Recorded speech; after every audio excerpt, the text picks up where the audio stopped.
तिथपर्यंत पाणी जाऊ. कारण दुकानात सुद्धा पाणी चालू.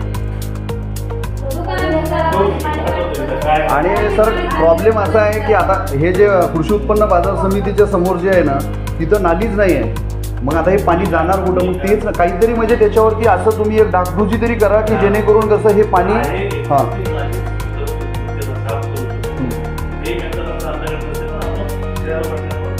हां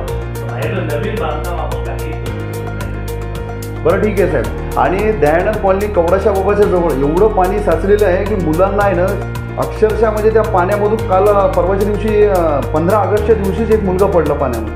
म्हणजे एवढं पाणी रस्त्यावरती आहे ना मग त्याचं काहीतरी कमीत कमी एक हे झालं पाहिजे.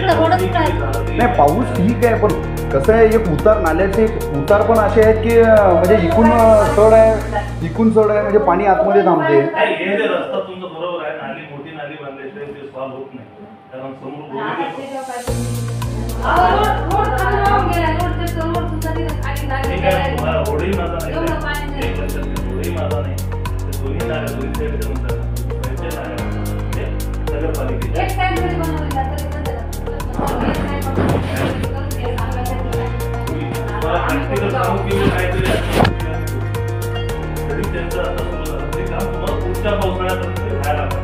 पुढच्या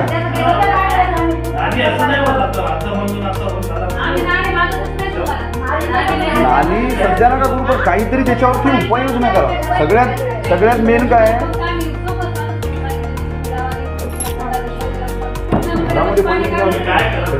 घरामध्ये ते पुसूर रोडला पण जे वस्ती आहे त्यांच्या घरात पाणी बांधकाम विभागामध्ये.